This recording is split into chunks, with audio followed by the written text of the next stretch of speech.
أعوذ بالله من الشيطان الرجيم بسم الله الرحمن الرحيم. آج ہمارے سبق کا آغاز سورہ یوسف آیت نمبر 8 سے ہو رہا ہے، اور یہ جیسے کہ میں نے آپ سے عرض کیا تھا کہ سیدنا یوسف علیہ السلام کے احوال میں آ، مکمل 15 احوال ہے۔ پہلا حال ہم نے پڑھ لیا، اس میں واقعے کی تمہید تھی۔ حضرت یوسف علیہ السلام نے کس طریقے سے اس واقعے کا آغاز اللہ رب العزت نے فرمایا، حضرت یوسف علیہ السلام کے قصے کو شروع فرمایا ایک خواب کے ذریعے سے۔ اس کے اندر ہمارے لیے کیا اسباق ہیں، اس کے اندر کیا چیزیں ہیں، اس کو ہم نے پڑھا۔ اب یہ دوسرا حال ہے، اذ قالوا اعوذ باللہ من الشیطان الرجیم بسم اللہ الرحمن الرحیم۔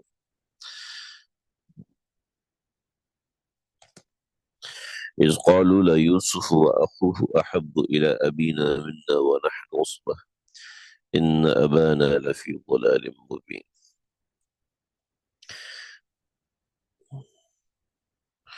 اذ قالوا، جب کہا انہوں نے، کنہوں نے، ان کا ذکر آگے آئے گا، یعنی حضرت یوسف علیہ السلام کے بھائیوں نے۔ اذ قالوا، جب کہا، لیوسف، کہ بہت پکی بات ہے کہ یوسف و اخوہ، اور اس کا بھائی، تو بھائی حضرت بنیامین۔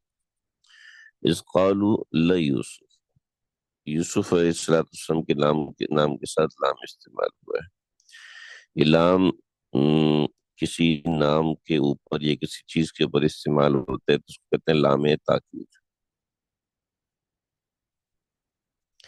لام تاکید، یہ ہم اردو زبان میں اس لام کو لام تاکید کہتے ہیں۔ اس کا معنی ہوتا ہے بلا شبہ، پکی بات ہے، یقیناً۔ جب ہم یقیناً کا ترجمہ کرتے ہیں تو لام کا لفظ استعمال کرتے ہیں، لام زبر لا، لام الف لا کا لفظ استعمال نہیں کرتے، لام زبر لا، ٹھیک ہے۔ تو اذ قالوا لیوسف، جب انہوں نے کہا، لیوسف، کہ یوسف، پکی بات ہے، یقیناً کہ یوسف و اخوہ، اور اس کا بھائی، یقیناً یوسف اور اس کا بھائی، احب الی ابینا، احب الی، زیادہ محبوب ہے، الی ابینا، ہمارے والد کو۔ الی کا ترجمہ کی طرف ہوتا ہے، لیکن یہاں پر احب الی کی پروپوزیشن کے ساتھ استعمال ہوا ہے۔ اس کا مطلب ہوگا احب الی ابینا، زیادہ محبوب ہے ہمارے والد کو، منا، ہماری نسبت، احب الی ابینا، ہماری نسبت، ہماری نسبت زیادہ محبوب ہے، ونحن عصبہ، اور ہم ایک جماعت ہے، ونحن عصبہ، اور ہم ایک جماعت ہے۔ جب 10 بندے یا 10 سے اوپر لوگ ہو جاتے ہیں تو اس کی جماعت کو عصبہ کہتے ہیں عربی کے اندر، ٹھیک ہے۔ اللہ اکبر۔ جب یہ بندے 40 یا اس سے اوپر کو کراس کر جائیں تو اس کو قافلہ کہتے ہیں، ٹھیک ہے۔ تو ونحن عصبہ، عصبہ 10 بندوں کی جماعت کو عصبہ کہتے ہیں، تو ہم ایک قوی جماعت ہیں۔ ان بے شک ابانا، ہمارا والد، لفی ضلال مبین، صریح غلطی پر ہے۔ لفی، یہاں پہ لام دوبارہ آیا، تاکید ہے نا، لفی ضلال مبین، ہمارا والد یقیناً غلطی پر ہے، لفی ضلال مبین، غلطی پر ہے۔ تو یہاں سے جھگڑے کا آغاز ہو رہا ہے، یہاں سے ایک بڑے گناہ کا آغاز ہو رہا ہے۔ اور یاد رکھیے کہ جب بھی جھگڑا ہوتا ہے، جب بھی ایسا ویسا معاملہ ہوتا ہے جس میں گناہ دوسرے کی ذات کے متعلق ہوتا ہے، تو اس کی ابتدا بدگمانی سے ہوتی ہے۔ کوئی بھی بندہ اگر کسی سے دور ہو رہا ہے تو اس کی ابتدا بدگمانی سے ہوتی ہے۔ سوچ صحیح ہے غلط ہے وہ اپنی جگہ پر ہے، مگر ہوتی وہ بدگمانی ہے۔ فار ایگزامپل صحیح سوچ ہے، تب بھی غلط سوچنا، غلط طریقے سے صحیح بات کو سوچا جائے تو بھی بدگمانی۔ بدگمانی اتنا بڑا گناہ ہے، اتنا بڑا گناہ ہے کہ نیک و بد اس میں برابر ہوتے ہیں۔ کسی نیک ترین انسان کو بدکار بنانا ہے، اس کو بدگمان کر دیں۔ کسی نیک ترین انسان کو بدکار بنانا ہے، اس کو بدگمان کر دیجیے۔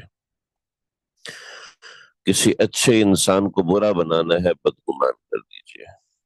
اس کے دماغ میں کوئی چیز ڈال دیجیے، بس دماغ میں کوئی چیز ڈال دیں، وہ تباہ ہو جائے گا۔ جی۔ چنانچہ بدگمانی ایک ایسی چیز ہے جو جو کہ انسان کو تباہ کر دیتی ہے۔ اللہ نے آپ صلی اللہ علیہ وسلم ظنوا بالمؤمنین خیرا،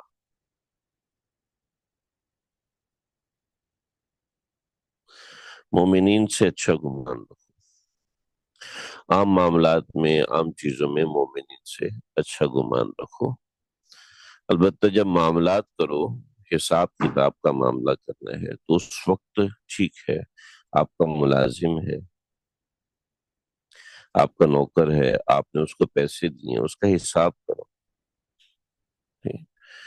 اور عام معاملات و تعلقات میں بدگمانی نہ کرو۔ بطور مثال وہ سر جھکا کے کھڑا ہے تو آپ سوچ رہے ہیں یہ میرے بارے میں برا سوچ رہا ہے، وہ آپ سیدھے منہ بات نہیں کر رہا تو آپ بدگمانی کرنا شروع کر دیں۔ ہاں بھائی یہ تو سیدھے منہ بات ہی نہیں کر رہا، اس کا مطلب ہے اس کے دل میں میری کوئی عزت نہیں، اس کے دل میں میرے لیے کوئی اچھی بات نہیں۔ تو بدگمانی ایسی چیز ہے جو انسان کو توڑ کے رکھ دیتی ہے۔ بدگمانی نیک نیک لوگوں کو بدترین انسان بنا دیتی ہے، نیک لوگوں کو ایک دوسرے کے خلاف بھڑکا دیتی ہے بدگمانی۔ اچھے شریف لوگ بدگمانی کو گناہ ہی نہیں سمجھتے۔ ہم میں سے بہت سے لوگ ایسے ہیں بدگمانی کو گناہ سمجھتے ہی نہیں، بس سمجھتے ہیں کہ ہم تو بہت اچھا کر رہے ہیں، ہم تو بڑا نیک کام کر رہے ہیں، ہم بڑا ستھرا اور صاف کام کر رہے ہیں، ہم کو بیوقوف تھوڑی ہے، کوئی بھی ہمیں بیوقوف بنا لے گا۔ بدگمانی، دوسرے سے بدگمانی، دوسرے کے بارے میں غلط سوچنا، یہ بدگمانی ہے۔ دوسرے کے بارے میں منفی سوچنا، یہ بدگمانی ہے۔ تو بدگمانی بہت بڑی چیز ہے، بہت بڑی چیز ہے۔ ہمارے معاشرے میں اس کو برا سمجھا بھی نہیں جاتا۔ دیکھیے بدگمانی جو ہے یہ امی ہے، ماں ہے، بدگمانی ماں ہے۔ اس کا ایک بچہ ہے حسد، اس کا ایک بچہ ہے غیبت، اس کا ایک بچہ ہے کینہ، ٹھیک ہے، اس کا ایک بچہ ہے بغض، ٹھیک ہے، اس کا ایک بچہ ہے چغلی۔ اور بدگمانی بڑی آسانی سے ہو جاتی ہے، بڑی آسانی سے ہو جاتی ہے، اور ہم اس کو برا سمجھتے ہی نہیں۔ ہم دوسروں کے بارے میں بہت جلدی بدگمان ہو جاتے ہیں۔ اچھا، بدگمانی جو ہے وہ پیدا بھی بدگمانی سے ہوتی ہے۔ آپ بدگمانی کرتے رہیں گے تو بدگمانی بڑھتی جائے گی، بڑھتی جائے گی، بڑھتی چلی جائے گی، اور بڑھتی ہی چلی جائے گی۔ لہذا بدگمانی کا علاج ہے خوش گمانی۔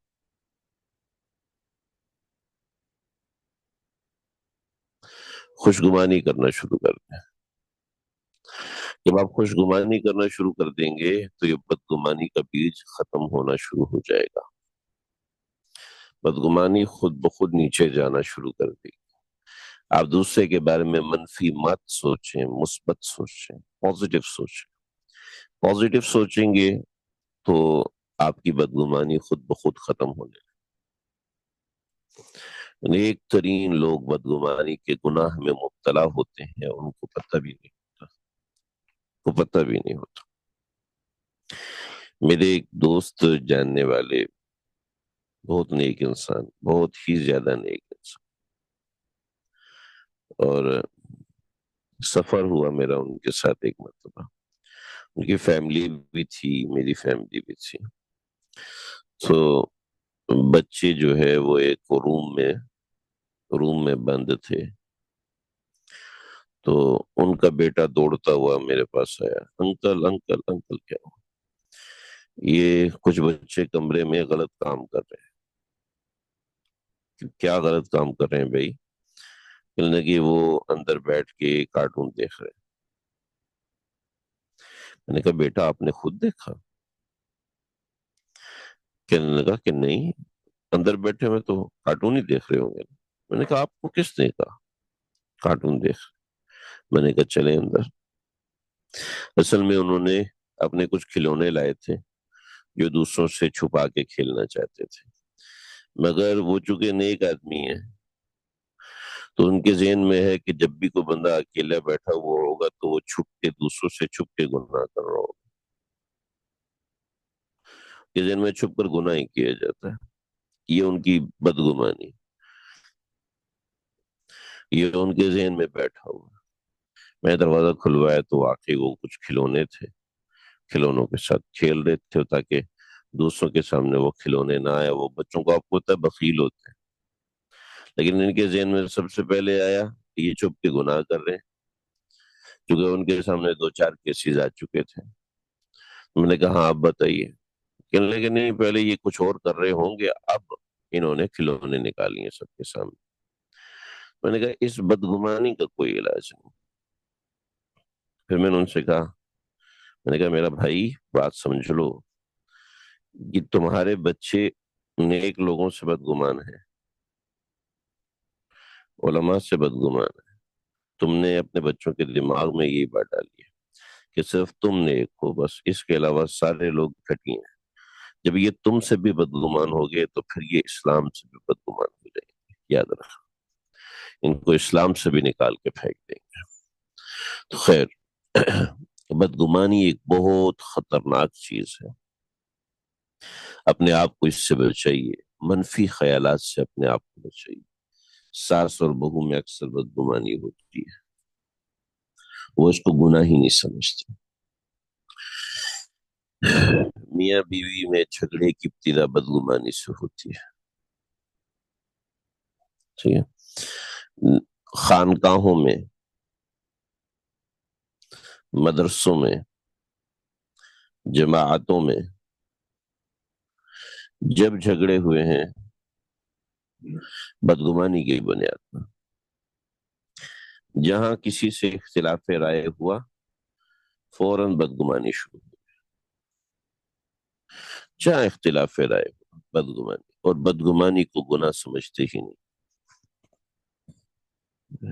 اللہ اکبر. دیکھیے یہاں جھگڑے اور قتل تک چلے گئے، کس وجہ سے؟ بدگمانی کی وجہ سے. ہم دوسروں کے بارے میں کبھی بھی مثبت سوچنے کو تیار ہی نہیں ہوتے، ہمیشہ دوسروں کے بارے میں منفی سوچتے ہیں، جس سے دین تو تباہ ہوتا ہی ہے، دنیا بھی تباہ ہو جاتی ہے.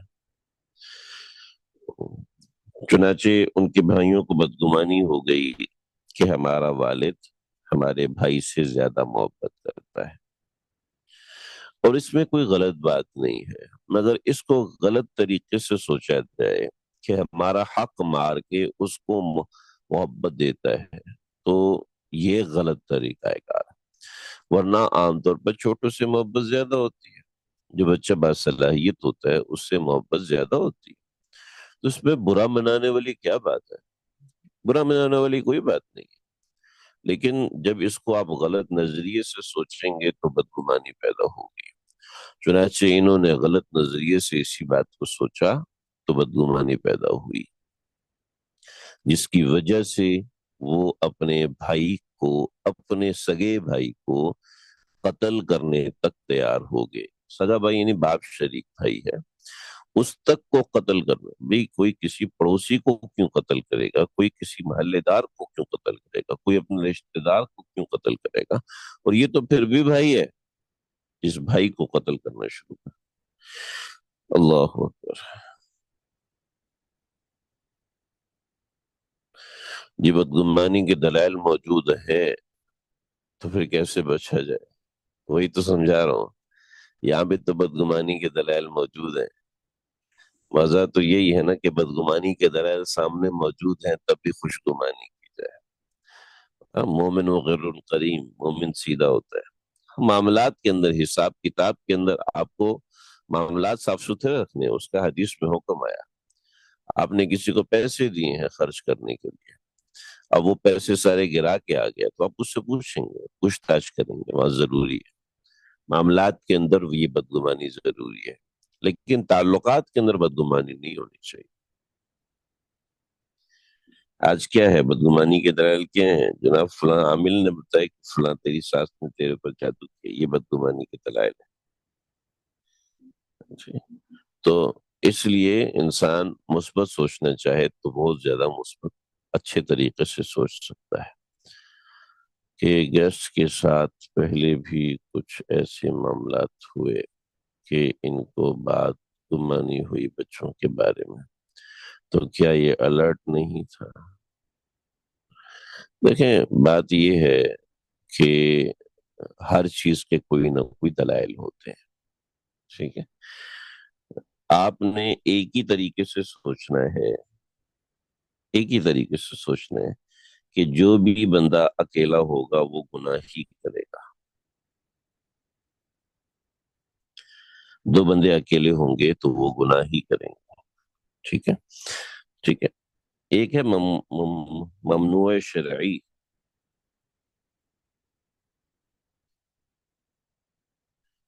مرد عورت اکیلے کمرے میں بیٹھے ہو، یہ ممنوع شرعی ہے. لا یخلون امرأۃ الا ومعها ذو محرم، کہ عورت قطعاً کسی مرد کے ساتھ اکیلی نہ بیٹھے. یہ ممنوع شرعی ہے. اب ہم اس کو منع اس لیے نہیں کریں گے کہ یہ دونوں زنا نہ کریں. ہم اس کو منع اس لیے کریں گے کہ ممنوع شرعی ہے. اگر دو بندے اکیلے کمرے میں بیٹھے ہوئے تو اس کے بارے میں بطور مثال تین واقعات پیش آئے ہیں. کوئی بندہ گناہ میں مبتلا ہوا ہے تو یہ چوتھا واقعہ بھی یہ گناہ کا ہی پیش آئے گا کیا؟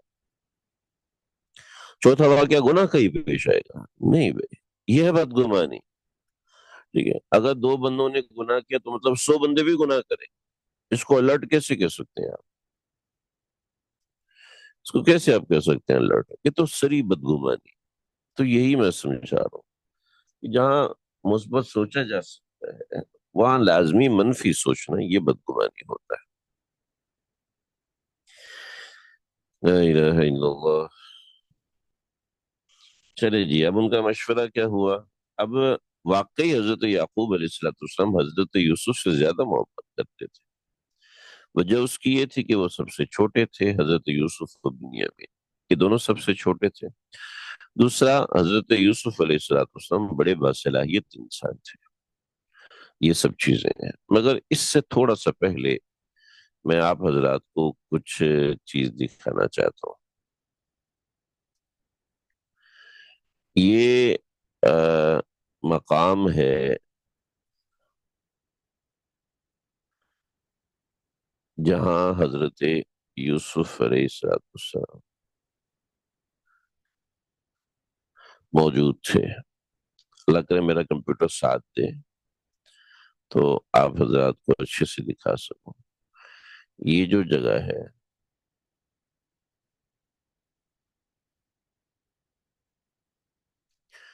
یہ دمشق گزر گیا ہمارے سامنے سے. ٹھیک ہے. یہ حمص گزر گیا.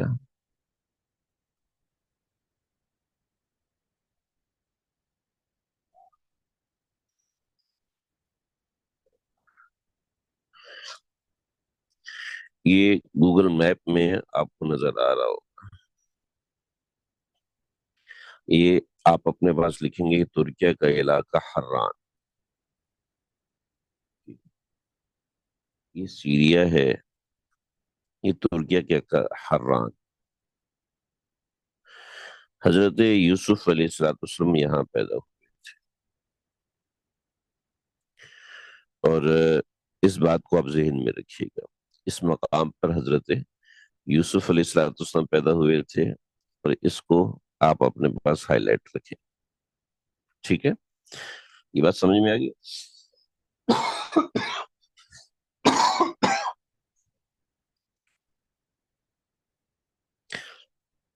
اس کو نوٹ رکھیے تاکہ میں پھر اس کو مٹاؤں گا۔ پھر اس کے بعد حضرت یعقوب علیہ السلام نے یہاں سے ہجرت کی ہے،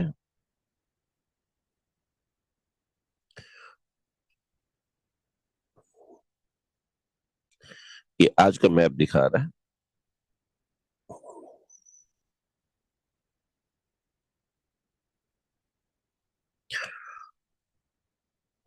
یہ میپ کے حساب سے آج کا وقت ہے، اور یہ یہاں پر تھوڑا انٹرنیٹ میرا کمزور ہے، اس لیے تھوڑا سا وقت لگے گا، جتنی دیر میں یہ نکلتا ہے میں آپ کو دوسری چیز دکھا دیتا ہوں تاکہ ہمارا وقت ضائع نہ ہو۔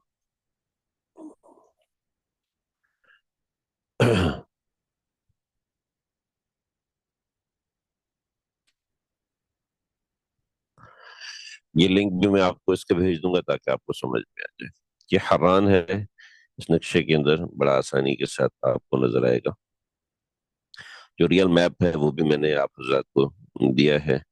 حران سے یہ اصل میں یہ دکھاتا ہے میسوپوٹیمیا، مابین النہرین، جو میسوپوٹیمیا کا علاقہ ہے جس کو آج عراق کہتے ہیں، ٹھیک ہے؟ اور یہ جو علاقہ ہے نصیبین، یہاں کے جو جنات نبی علیہ السلام کے پاس آئے تھے، فدان، آرام، اور یہ حران، دریا فرات کے ساتھ حضرت یعقوب علیہ السلام یہاں تھے، حضرت یوسف علیہ السلام یہیں پہ پیدا ہوئے، پھر ہجرت کر کے حضرت یوسف علیہ السلام جو القدس یہ ہے، القدس حبرون حضرت ابراہیم علیہ السلام، القدس آج جس کو یروشلم کہتے ہیں، جیروشلم بھی بولتے ہیں، یروشلم بھی بولتے ہیں، یہاں سے تقریباً 50 کلومیٹر کا فاصلہ ہے، اور 50 کلومیٹر فاصلے کے اندر ایک شہر ہے جس کو نابلس کہتے ہیں، اس زمانے میں اس کو سکم کہتے تھے، سکم کہتے تھے، یہ نابلس ہے، آج کا نابلس ہے، میں نے میپ کے اندر بھی نابلس کو دیا ہوا ہے۔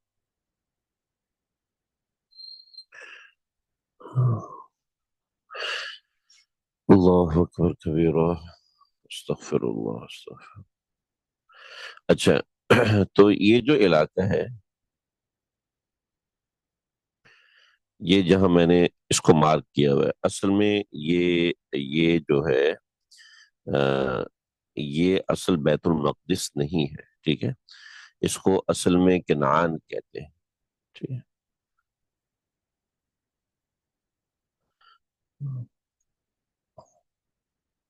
یہ ہمارا نابلس ہے، اور یہ بیت المقدس ہے، ٹھیک ہے؟ آپ کو اس کے سامنے یہ یروشلم کی تصویریں آپ کو دکھائی دے رہی ہوں گی، تھوڑا سا اگر آپ دیکھیں گے غور سے تو یہ یروشلم کی ہمارا میپ ابھی کام نہیں کر رہا، تو یہ آپ ان تصویروں سے دیکھ سکتے ہیں، یہ یروشلم کی تصویر ہے،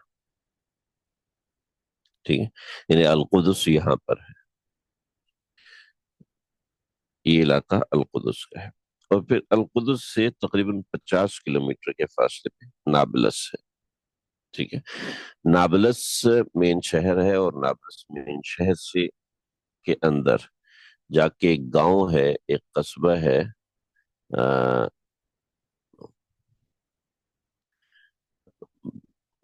یہ بلاتا، اور یہ وہ جگہ ہے جہاں حضرت یوسف علیہ السلام آج مدفون ہے۔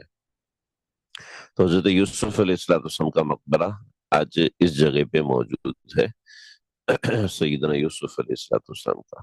اور اسی کے دائیں بائیں میں نے بہت زیادہ تلاش کیا اور کافی میں نے چیزیں تلاش کی۔ یہ دیکھیں مقبرے کی میں چھوٹی تصویریں دکھا رہا ہوں کیونکہ اس میں انسانی تصویریں بہت زیادہ ہیں، لیکن آپ اس کو اپنے پاس چیک کر سکتے ہیں۔ یہ تینوں چیزیں آپ اگر گوگل میپ پہ جائیں گے حران، اور اسی طرح لکھیں گے، اور مسجد بیت المقدس یروشلم لکھیں گے، اور پھر اور یہاں پر حضرت یوسف علیہ السلام کا ٹوم ہے، یہاں حضرت یوسف علیہ السلام کا مقبرہ ہے جس کی تصویریں ہیں۔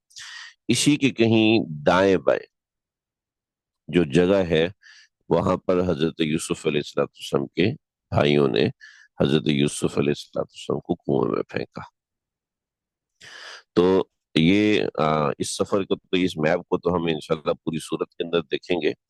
تو یہاں حضرت یوسف علیہ السلام کے بھائیوں کا آپس میں کوئی مشورہ ہوا، جو کہ گاؤں جو بلاتا تھا، بلاتا گاؤں تھا، اس بلاتا گاؤں کے پاس یہ کوئی جگہ تھی جس جگہ حضرت یوسف علیہ السلام کے بارے میں مشورہ ہوا۔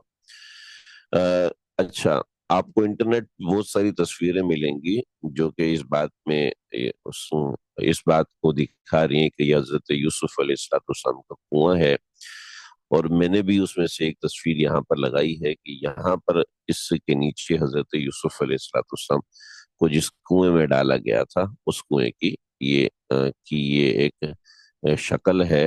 وہ یہ ایک چار دیواری سی بنی ہوئی ہے، اس کے نیچے کنواں ہے، اس کے اوپر یہ جگہ دی ہوئی ہے، اور اس کے اوپر یہ لکھا ہوا پرانا سا لکھا ہوا ہے جب یوسف، جب یوسف علیہ السلام۔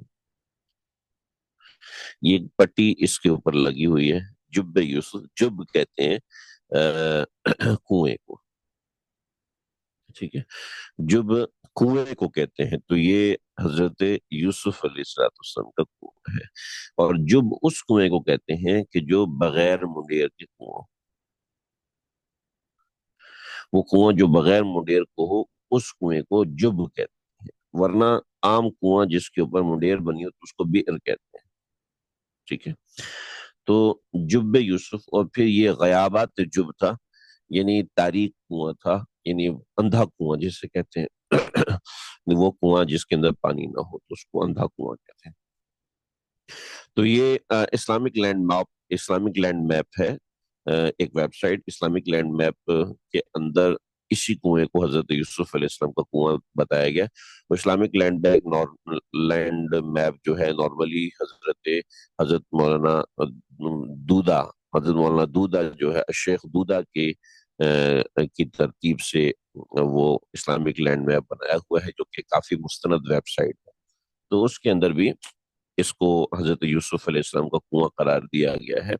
تو غالباً یہ وہی کنواں ہے، یقینی نہیں کہہ سکتے، البتہ تغلیبی ہم کہہ سکتے ہیں کہ یہ حضرت یوسف علیہ السلام کا کنواں ہے۔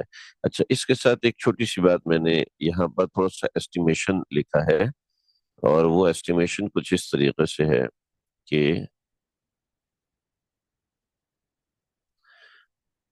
یہ جو ہم قصہ پڑھ رہے ہیں، اس قصے کی تھوڑی سی ڈیٹیل اگر ہم جائیں سمجھیں، تو ہمیں ایک چیز سمجھ میں آتی ہے کہ یہ قصہ جو پیش آیا ہے اس کا تھوڑا ٹائم میپ ہے، وہ تھوڑا سا اس طریقے سے۔ سیدنا ابراہیم علیہ السلام 1800 قبل مسیح میں آئے ہیں، یعنی حضرت عیسیٰ علیہ السلام سے 1800 سال پہلے حضرت ابراہیم علیہ السلام آئے ہیں۔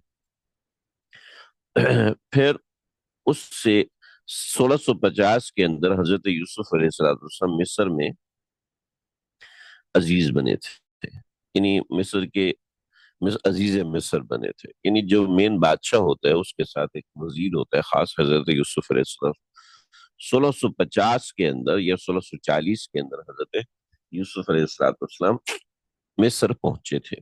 تو اس کا مطلب ہے کہ تقریباً 1700 کے درمیان حضرت یوسف علیہ السلام پیدا ہوئے۔ اس کے بعد 0 ایئر کر لے حضرت عیسیٰ علیہ السلام، اور 571 برس کے بعد نبی علیہ السلام پیدا ہوئے ہیں۔ اس کے 53 برس کے بعد آپ صلی اللہ علیہ وسلم نے ہجرت کی ہے، اور آج ہجرت کو 1447 برس ہو گیا. تو یہ تقریباً 3771 ایئرز پہلے کا قصہ ہے جو ہم پڑھ رہے ہیں، جو ہم سمجھ رہے ہیں. اور قرآن مجید نے اس کو کس قدر خوش اسلوبی اور خوبصورت انداز میں بیان فرمایا ہے کہ آج ہم اس کو سمجھنے کے قابل ہو رہے ہیں. تو یہ تقریباً اتنا طویل اور پرانا قصہ ہے جس کے حوالے سے ہم پڑھ رہے ہیں اور سمجھنے کی کوشش کر رہے ہیں. لا الہ الا اللہ. چنانچہ یہاں پر ایک ضروری بات سمجھ لیں، ان ابانا لفی ضلال مبین، بے شک ہمارا والد سری گمراہی میں ہے. یہاں پر سری گمراہی جو ہے وہ غلطی کے معنوں میں ہے. ٹھیک ہے، غلطی کے معنوں میں ہے، دینی غلطی کے معنوں میں نہیں. اگر دینی غلطی سمجھی جاتی تو دینی غلطی سمجھی جاتی تو یہ برادران یوسف کافر ہو جاتے ہیں. حالانکہ حضرت یوسف علیہ السلام کے بھائی کافر نہیں تھے، مسلمان تھے. حتیٰ کہ بعض حضرات نے تو یہ بھی کہا کہ ان کو نبوت بھی بعد میں ملی تھی توبہ کرنے کے بعد، لیکن ایسا نہیں ہے، ان کو نبوت نہیں ملی تھی. چنانچہ یہاں پہ سمجھایا کہ ان کا آپس میں جو مشورہ ہوا، اقتلوا یوسف، مار ڈالو یوسف.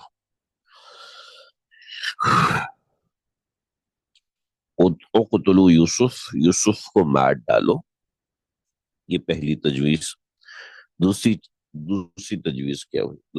او اطرحوه، او اطرحوه ارضا یخل لکم وجہ ابی، او اطرحوه، یا پھر پھینکاؤ اس کو، ارضن ایسی زمین میں، یخل لکم وجہ ابیکم، کہ یخل لکم خاص ہو جائے تمہارے لیے، وجہ ابیکم تمہارے والد کی توجہ.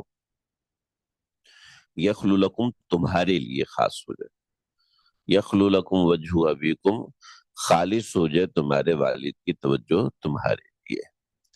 او اطرحوہ، اور اس کو ڈال دو،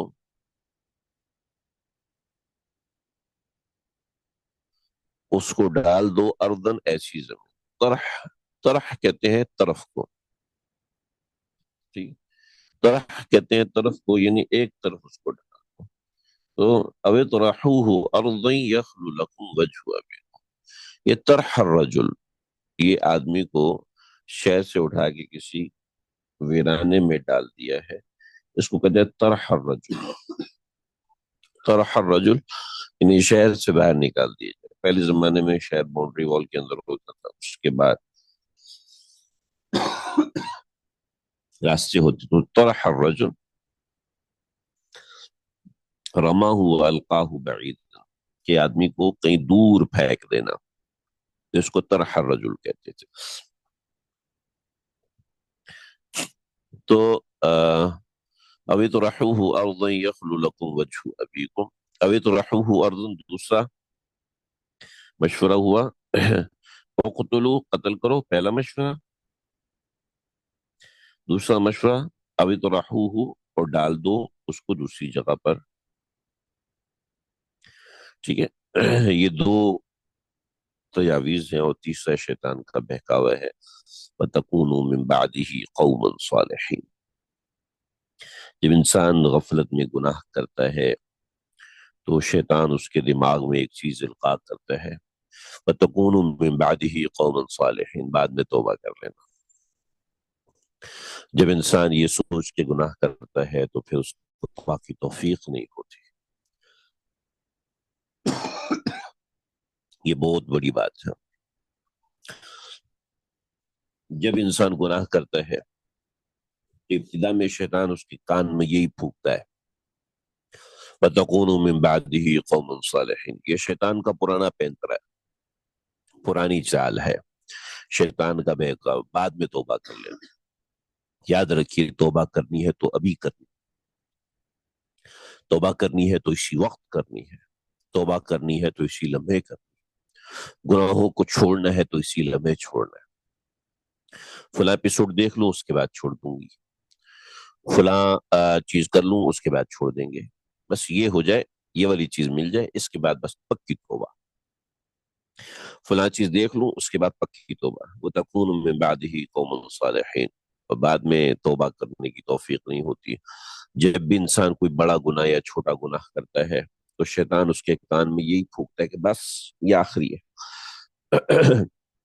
اور جب وہ ڈھیٹ ہو جاتا ہے تو بس پھر اس کے بعد ڈھیٹ ہو جاتا ہے، تو اس کو یہ ندامت بھی نہیں ہوتی، پرواہ بھی نہیں ہوتی کہ میں نے یہ کیا کر دیا، بس آج چھوڑ دو، کل سے انشاءاللہ پکے ہم نمازی بن جائیں گے، آج بس تلاوت ترک کر دو، آج بس یہ نیک کام ترک کر دو، وَتَكُونُ مِن بَعْدِهِ قَوْمًا صَالِحًا، بعد میں نیک بن جانا۔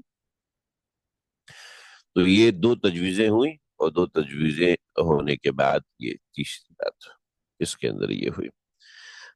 بعض حضرات نے اس کے اندر ایک بڑی خاص بات لکھی ہے، میں چاہوں گا کہ ہم اس کو پڑھ لیں اور دیکھ لیں، سمجھ لیں۔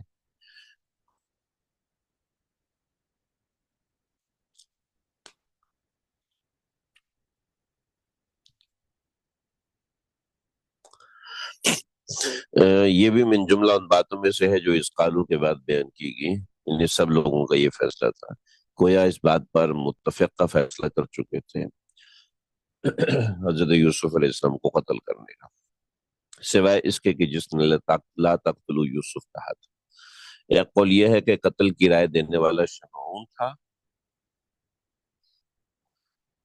ٹھیک ہے، اور باقی اتفاق کی رائے کرنے والے تھے، اس لیے تمام کو قتل کرنے کا حکم دینے والوں ان میں کہا گیا، یعنی جو شخص گناہ میں اتفاق کرے گا وہ بھی اس گناہ میں شریک سمجھا جائے گا۔ اب اطرحوہ ارضاً، یہ پھینک دو اس کو کسی زمین میں ناواقف اور بیابان جگہ جو آبادی سے دور ہو، اس لیے ارضن کو نکرہ لائے اور صفت کے بغیر ذکر کیا، اسی وجہ سے اعراب ظرف مبہم علی نصب دیا گیا، یہ میں نے ایسے ہی لکھ دیا۔ یہ کام کرنے کے بعد نیک بن جانا، اس فعل کے ارتکاب کے بعد انہوں نے توبہ کرنے کی توقع رکھی تھی، اس کی مثال قرآن باری تعالیٰ میں بل یرید الانسان لیفجر امامہ، بل یرید الانسان لیفجر امامہ، انسان اصل میں یہی چاہتا ہے کہ وہ آگے بھی فسق و فجور کرتا رہے، اس لیے وہ ایسی بات کرتا ہے، وَتَكُونُ مِن بَعْدِهِ قَوْمًا صَالِحِينَ، وہ اس طرح کی بات کرتا ہے۔ تو وہ جب اس طرح کی بات کرتا ہے تو اس کا مطلب یہ ہے کہ بل یرید الانسان لیفجر امامہ، انسان یہی چاہتا ہے کہ میں آگے بھی گناہ کرتا رہوں، اس وجہ سے وہ ایسا جملہ بولتا ہے۔ اس کی تفسیر میں ایک قول یہ بھی ہے کہ انسان اس توقع پر گناہ کا عزم کر لیتا ہے کہ وہ اس کے بعد ارتکاب کے بعد توبہ کر لے گا، تو اپنے دل میں کہتا ہے کہ میں یہ گناہ کر لینے کے بعد توبہ کروں گا، جو کہ غلط ہے۔ دوسری امام جساس رحمۃ اللہ علیہ نے بات فرمائی کہ قاتل کی توبہ قبول ہو جاتی ہے، اس لیے کہ برادران یوسف نے یہ کہا کہ یوسف کو قتل کرنے کے بعد ہم نیک بن جائیں گے، اللہ تعالیٰ نے ان کی بات نقل کر دی لیکن اس پر تنقید نہیں کی اور تردید نہیں فرمائی۔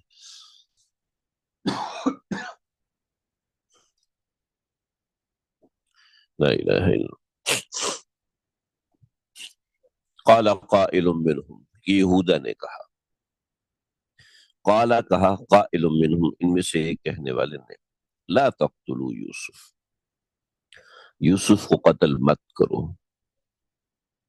بلکہ کیا کرو، وَأَلْقُوهُ فِي غَيَابَةِ الْجُبِّ، بلکہ اس کو ڈال دو، فی غیابت الجب، اندھے کنویں میں، ویران کنویں میں، اس سے کیا ہوگا، یلتقطہ بعض السیارہ، یلتقطہ اس کو اٹھا لے گا،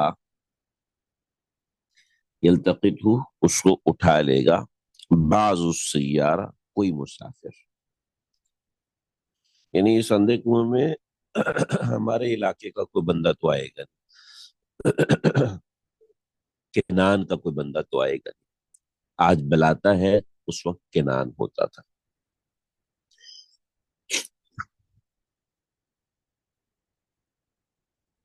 آج ہے بلاطا، ٹھیک ہے، اس وقت کنان ہوتا تھا۔ تو یہاں سے کوئی ہمارا بندہ تو پانی بھرنے آئے گا نہیں، البتہ کوئی مسافر یہاں سے گزرے گا، کوئی قافلے شافلے یہاں سے گزریں گے، تو تم یہ کر لو، اسی طرح کر دو کہ اس کو کنویں میں ڈال دو، اندھے کنویں میں، ان کو تم فاعلین، اگر تم کرنا چاہتے ہو تو یہ کرو۔ چنانچہ اسی رائے پر ان حضرات کا اتفاق ہو گیا۔ اس کے بعد ان حضرات نے حضرت یعقوب علیہ السلام کی خدمت میں حاضری دی اور اپنا مطالبہ حضرت یوسف علیہ السلام کے سامنے رکھا۔ اس کے اندر کیا حالات پیش آئے، انشاءاللہ اس کو آئندہ ذکر کریں گے۔ آج کا سبق یہیں تک ہے، آپ حضرات کو کوئی سوال ہو تو سوال کر لیجیے۔ صلی اللہ تعالی علی خیر خلقہ محمد وآلہ وصحبہ اجمعین۔ اچھا جی، توبہ کرنے کے بعد پرانے گناہ یاد آتے رہتے ہیں تو یہ بدگمانی ہوگی۔ اپنے آپ سے بدگمانی کرنا تو درست ہے، اپنے آپ سے بدگمانی کرنے میں کوئی حرج نہیں۔ بدگمانی وہ ممنوع ہے جو دوسرے کے ساتھ ہو۔ اپنے آپ کے ساتھ جب بدگمانی کرے گا تو انشاءاللہ نیکی کی طرف آئے گا۔ اپنے آپ کے بارے میں سوچنا شروع کر دیا، تو تو بہت ہی نیک انسان ہے، تو تو بہت ہی اچھا آدمی ہے، تو تو ایسا ہے، تو ویسا ہے، تو پھر تو نیکی کی توفیق ہی سلب ہو جائے گی۔ اپنے آپ کے ساتھ تو برا سوچنا تاکہ اپنے اوپر ناقدانہ نظر ہو، یہ اچھی بات ہے۔ اس میں کوئی بدگمانی والی بات نہیں ہے۔ بدگمانی کا مطلب ہے انسان دوسرے کے ساتھ برا سوچے، دوسرے کے بارے میں غلط سوچے۔ لا الہ الا اللہ۔ ہاں جی۔